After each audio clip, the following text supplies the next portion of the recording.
Bismillahirrahmanirrahim. Assalamualaikum warahmatullahi wabarakatuh. Ya, alhamdulillah kita masuk ke pertemuan kedua biologi ya di kelas 10. Kemarin hasil pengamatan saya, mungkin dari yang melihat video itu banyak, tapi sepertinya tidak sampai selesai ya. Terus kemudian untuk diskusinya di Google Classroom itu masih sedikit sekali yang mengikuti. Bahkan untuk yang ciri-ciri makhluk hidup itu hanya sebagian yang menjawab. Nah, absensi juga banyak yang telat itu ya. Nah, ini saya harap bisa diperbaiki lagi di pertemuan-pertemuan selanjutnya. Ya, tidak hanya di biologi tapi di pelajarannya lain juga. Saya harapkan bisa lebih baik untuk mengikuti dan lebih aktif lagi. Seperti itu. Oke, kita lanjutkan sambil mengingat-ingat sedikit ya yang kemarin. Yang pertama kemarin yang saya jelaskan adalah definisi dari biologi itu sendiri. Nah, biologi sendiri seperti yang sudah kita tahu, dia tersusun dari dua kata dari bahasa Latin yaitu bios dan logos, yang menunjukkan definisinya biologi itu sebagai ilmu yang mempelajari tentang makhluk hidup ataupun kehidupan. Nah, oleh karena itu, agar kita bisa membedakan apa yang dipelajari dan apa yang tidak oleh biologi, maka kita harus tahu dulu itu karakteristik dasar makhluk hidup atau ciri-ciri makhluk hidup. Nah, itu yang sudah kita rumuskan kemarin, ada 11 di Google Classroom itu. Ya, di sini disebutkan yang pertama adalah disusun oleh sel. Ini saya ulangi lagi sedikit ya. Disusun oleh sel, ini artinya semua makhluk hidup, yang disebut makhluk hidup itu pasti tersusun dari sel. Nah, dari sel ini baik yang uniseluler atau bersel satu maupun yang multiseluler, pasti dia tersusun oleh sel. Nah, jadi yang bukan disusun oleh sel pasti bukan makhluk hidup kayak gitu.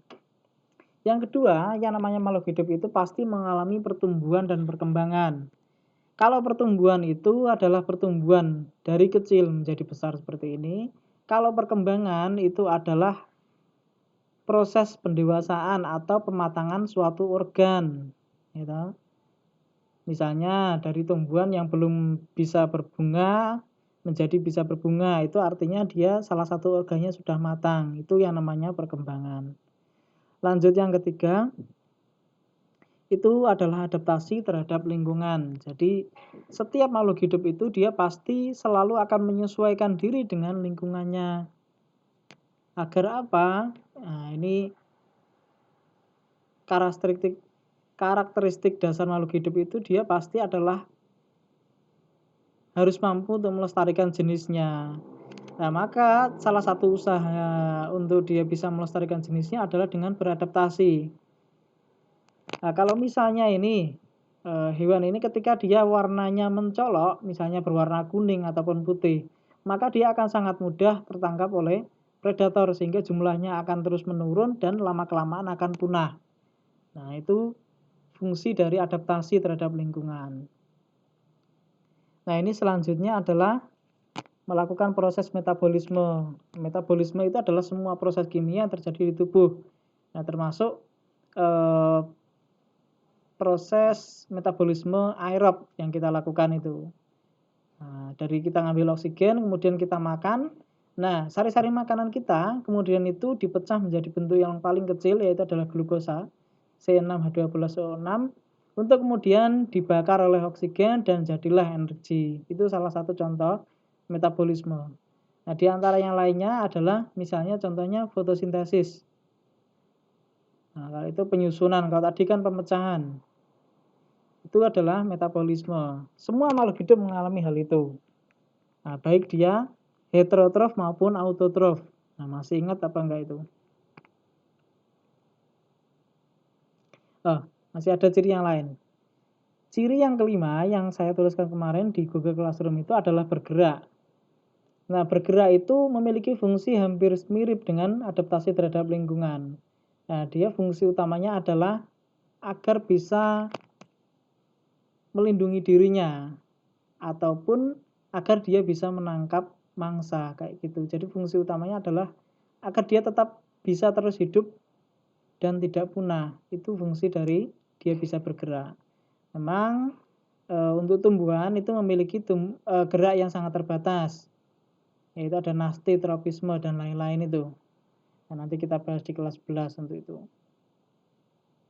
Nah, selanjutnya nomor 6, ciri-ciri makhluk hidup itu dia membutuhkan nutrisi. Ya, otomatis ketika dia melakukan proses metabolisme, maka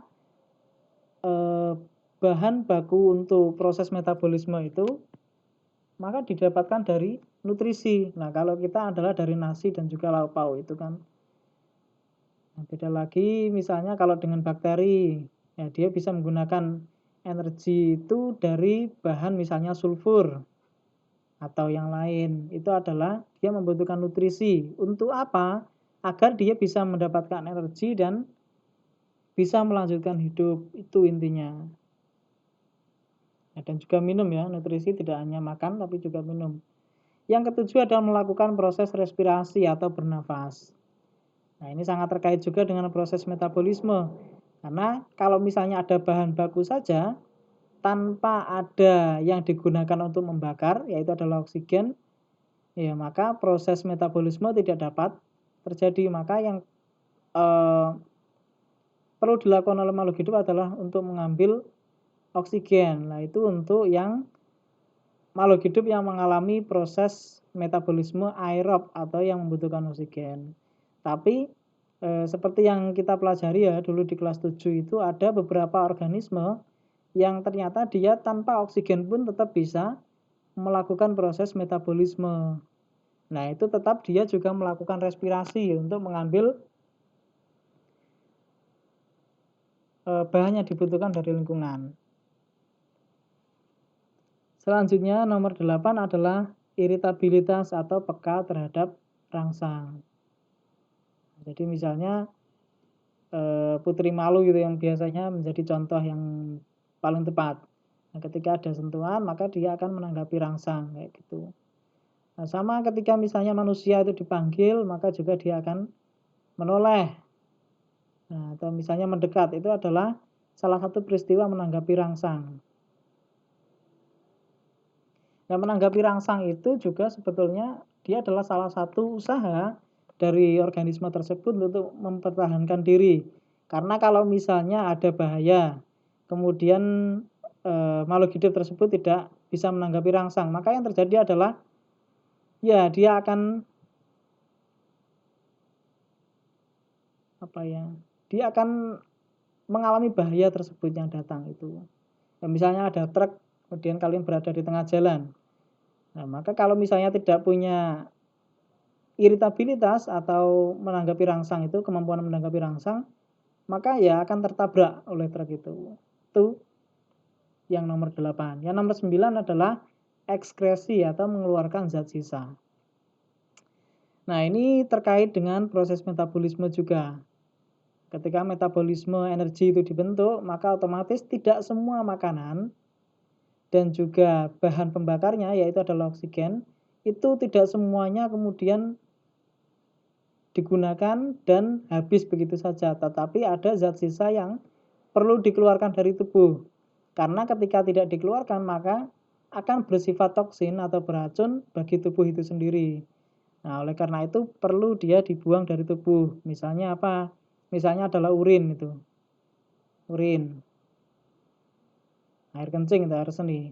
Kemudian karbon dioksida dan uap air ya, itu merupakan salah satu peristiwa ekskresi. Termasuk feses itu juga dia adalah hasil ekskresi juga. Meskipun kalau di SMA dibahasnya dia di sistem pencernaan bukan di sistem ekskresi. Terus termasuk keringat ini juga termasuk proses ekskresi juga itu. Pembuangan zat sisa. Selanjutnya yang nomor 10 adalah bereproduksi. Nah, reproduksi itu juga fungsinya adalah untuk mempertahankan jenisnya agar dia tidak punah. Nah, yang ke-11 adalah mengalami regulasi. Nah, setiap makhluk hidup itu dia akan mengalami pengaturan yang tersendiri dalam tubuhnya. Jadi Jadi tubuh kita itu memiliki semacam alarm. Jadi di umur berapa kemudian mengalami pubertas, kemudian di umur berapa harus sudah berhenti pertumbuhannya. Itu semua punya alarm tersendiri kayak gitu. Itu yang namanya disebut sebagai regulasi. Nah, kebanyakan regulasi ini ada yang bersifat jangka panjang seperti tadi, ada yang jangka pendek. Misalnya ketika panas, maka kita akan mengeluarkan keringat. Nah, itu juga termasuk dalam proses regulasi yang diteruskan menjadi proses ekskresi. Kayak gitu. Ketika mengalami kedinginan, maka tubuh kita akan menggigil dan secara otomatis maka kita akan mencari yang bisa membuat tubuh kita menjadi hangat. Nah, itu adalah proses regulasi atau pengaturan kayak gitu. Itu adalah ciri-ciri makhluk hidup. Oke, lanjut. Ini adalah struktur organisasi kehidupan. Sudah kita bahas sebetulnya kemarin ya. Tapi di sini yang ingin saya bahas adalah ternyata ada masalah-masalah atau problem yang terdapat pada masing-masing organisasi kehidupan. Nah, kalau misalnya saya katakan misalnya penyakit cacar. Nah, itu dia adalah problem pada tingkat organisasi kehidupan apa. Nah, itu nanti dijawab ya di absen. Kira-kira dia merupakan permasalahan di tingkat organisasi kehidupan apa? Penyakit cacar. Nah, nanti dijawab ya. Ya, organisasi kehidupan itu dia mulai dari yang paling kecil. Kalau kehidupan adalah dimulai dari sel. Nah, kemudian sel membentuk jaringan, jaringan membentuk organ, organ membentuk sistem organ yang memiliki fungsi tersendiri itu, dan semua sistem organ itu ketika dia menjalankan suatu fungsinya akan membentuk yang namanya organisme. Satu orang itu namanya adalah satu organisme atau satu individu. Nah, beberapa individu dalam satu spesies namanya adalah populasi. Beberapa populasi berbeda akan membentuk yang namanya komunitas. Dan komunitas itu ketika berkumpul bersama dengan faktor abiotiknya akan membentuk ekosistem. Ya, ekosistem yang memiliki jangkauan yang luas dan memiliki ciri-ciri khusus disebut sebagai bioma. Nah, keseluruhan bioma di bumi ini itulah yang bentuk yang namanya biosfer bumi kita itu. Nah, ini ya. Nah, ini kalau misalnya di dalam sawah itu dia terdapat beberapa tingkat organisasi kehidupan ya. Ada mulai dari populasi sampai membentuk komunitas, bahkan ada ekosistem sawah di situ.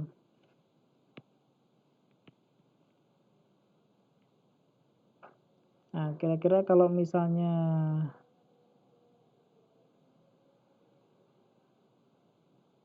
contoh dari populasi komunitas itu mungkin bisa diberikan contoh nanti ya. Nah, itu nanti saya tuliskan di pertanyaan di Google Classroom besok ya.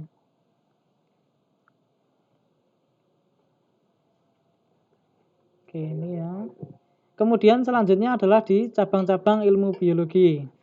Nah, cabang-cabang ilmu biologi itu bermacam-macam sesuai dari pembahasan dari cabang ilmu tersebut. Nah, contohnya di sini ada virologi yang dia membahas tentang virus, kemudian mikologi yang membahas tentang jamur, zoologi yang membahas tentang hewan, botani tentang tumbuhan, dan entomologi tentang serangga.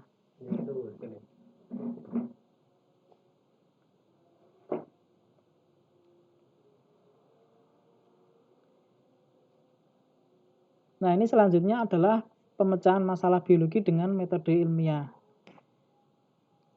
Metode ilmiah itu apa? Metode ilmiah itu adalah cara yang digunakan di dalam sains untuk menemukan suatu kebenaran. Nah, biasanya ketika manusia itu penasaran terhadap sesuatu, maka harus diselesaikan dengan cara yang logis dan juga empiris. Nah, itu kalau dalam sains ya. Biasanya yang diawali dengan pengamatan misalnya. Nah, ini contohnya di sini adalah ketika orang melihat ada biji adenium itu, ternyata berbeda kecepatan perkecambahannya.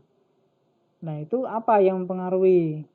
Nah, di sini ketika melihat hasil pengamatan itu, orangnya itu dia berhipotesis atau berkesimpulan sementara bahwa ternyata lama perendaman dari biji adenium itu yang mempengaruhi kecepatan perkecambahan. Nah, terus hasil dari hipotesis itu apa? Maka perlu dilakukan pengujian. Nah, setelah hipotesis maka perlu dilakukan eksperimen. Jadi misalnya ada kelompok A, itu yang direndam selama misalnya sehari. Yang kemudian kelompok yang kedua direndam selama 2 hari dan kelompok yang ketiga selama 3 hari. Nah, dari ketiga kelompok ini kira-kira yang kecepatan perkecambahannya yang paling cepat siapa, yang paling lambat siapa, lah itu nantilah yang diamati. Nah, secara lebih strukturalnya metode ilmiah ini akan saya tulis di Google Classroom ya, agar tidak lupa. Nah, terlalu banyak. Nah, ini untuk penelitian ilmiah. Itu mulai dari kerangka, proposal, dan seterusnya.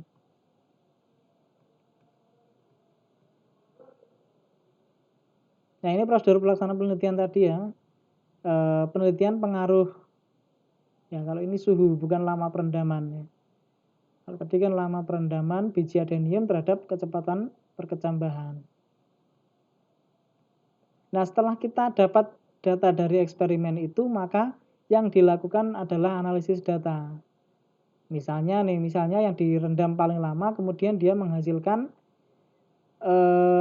kecepatan biji yang paling cepat tumbuh. Nah, maka hipotesisnya itu benar, bahwa mengatakan kalau semakin lama perendaman, maka kecepatan pertumbuhan biji adenium maka akan semakin cepat. Itu adalah hasil dari analisis data yang menghasilkan kesimpulan. Lanjut, ini yaitu dampak negatif perkembangan teknologi di bidang biologi. Di antaranya adalah kerusakan ekosistem, kemudian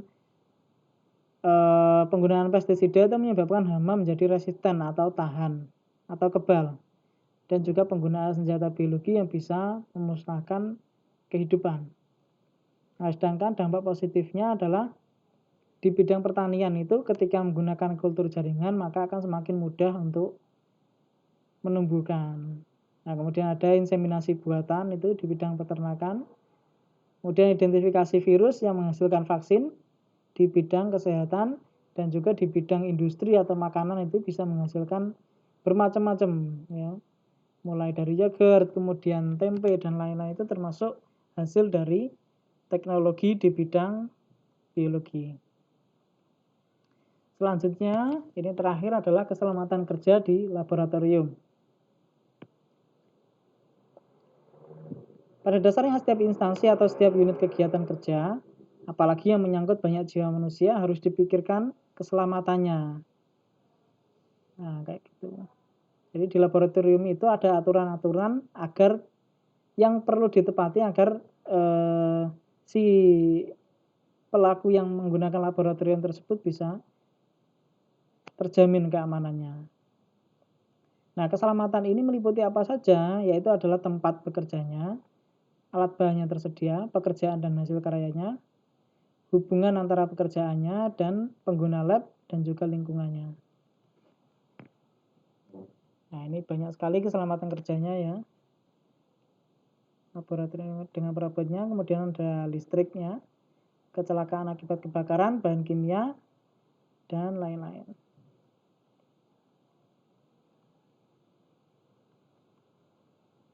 Nah, setiap bahan kimia itu harus diberikan identitas agar setiap bahaya maupun apa istilahnya, kegunaan dari bahan kimia tersebut itu bisa diketahui. Nah, misalnya apa yang terjadi kalau di dalam suatu botol itu adalah HCl misalnya. Tetapi karena si pengguna lab tidak melabeli botol itu, sehingga ketika ada yang tidak tahu dan kemudian diminum, maka itu akan sangat berbahaya karena HCl atau asam klorida itu bersifat korosif sehingga dia bisa merusak jaringan. Kayak gitu. Itu salah satu pentingnya keselamatan kerja di laboratorium.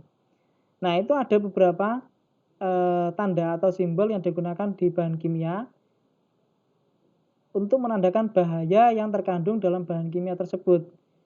Nah, ini yang pertama adalah poison, yang artinya dia beracun. Poison.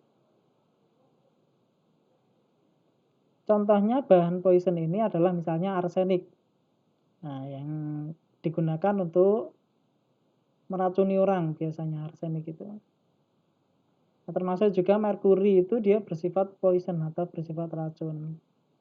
Nah, yang kedua adalah flammable, artinya dia bisa terbakar. Bisa atau mudah terbakar. Nah, contohnya adalah natrium. Itu bahan yang mudah terbakar. Selanjutnya bahan yang korosif atau bahan yang dapat merusak jaringan hidup. Nah, tidak hanya jaringan hidup, tetapi kalau misalnya bahannya dia bersifat korosif yang sangat tinggi, contohnya adalah HCl, asam klorida, itu ketika dia diteteskan ke beton kayak gitu, dia akan menimbulkan bekas yang nggak bisa hilang. Itu adalah korosif. Apalagi kalau misalnya diteteskan ke tangan, maka dia akan rusak tangan itu. Nah, sama juga kalau misalnya seperti air keras itu. Makanya kan ada kasus Novel Baswedan itu ketika dia disiram dengan cairan korosif, maka jaringan di daerah muka itu apalagi di mata itu kan mengalami kerusakan. Nah, iritan. Iritan ini biasanya adalah materi yang ketika dia tersiram ke kulit ataupun masuk ke dalam selaput lendir, misalnya mata, hidung ataupun mulut, maka akan menimbulkan sensasi yang tidak mengenakkan. Misalnya rasa terbakar ataupun rasa gatal, itu adalah iritan. Contohnya adalah hidrogen peroksida H2O2. Itu iritan. Nah, selanjutnya adalah toksik. Kalau poison tadi dia adalah zat yang istilahnya apa ya, kadar beracunnya tidak terlalu tinggi. Jadi untuk menyebabkan kematian itu dia masih butuh dosis yang agak tinggi. Kalau yang toksik ini dia dengan dosis yang sedikit saja bisa menyebabkan kematian atau bahkan sakit yang keras. Itu toksik, jadi sangat berbahaya. Nah, contohnya adalah bahan-bahan yang memiliki kandungan radioaktif itu adalah bersifat toksik. Oxidizing agent. Nah, ini adalah bahan yang dapat menghasilkan panas terutama apabila dia berdekatan dengan bahan yang flammable tadi atau mudah terbakar. Jadi, dengan memberikan label seperti ini, maka misalnya bahan yang flammable dan oxidizing agent itu dia tidak didekatkan kayak gitu. Maka kalau didekatkan ini bisa menyebabkan kebakaran yang sangat berbahaya di laboratorium. Selanjutnya adalah eksplosif atau mudah meledak. Nah, misalnya bahan seperti mesiu gitu. Dia mudah meledak. Kemudian yang bersifat radioaktif ya kayak uranium, plutonium dan lain-lain. High voltage atau tegangan tinggi. Lah ini biasanya ada di dekat dengan listrik ya. Dekat dengan peralatan listrik yang terlebih yang memiliki tegangannya tinggi. Ini kalau ini ada label di mana area dilarang merokok.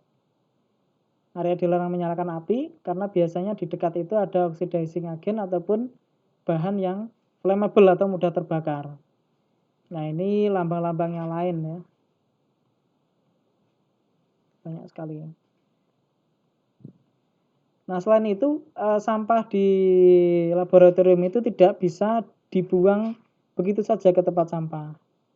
Ya misalnya seperti merkuri itu ketika digunakan dalam praktikum itu tidak boleh dibuang langsung ke sampah karena itu akan berbahaya ketika dia masuk ke dalam pembuangan sampah yang umum. Maka pembuangannya itu harus ditempatkan tersendiri. Nah, ini ada kategorinya, ada sampah cair bahan kimia, ada yang reaktif, sampah radioaktif, sampah biasa, dan pembuangan air cucian. Nah, nggak bisa ya sampah radioaktif dimasukkan ke pembuangan air cucian, maka akan berbahaya. Akan menyebabkan mutasi dan lain-lain. Oke, cukup sekian saya akhiri. Selamat belajar. Assalamualaikum warahmatullahi wabarakatuh.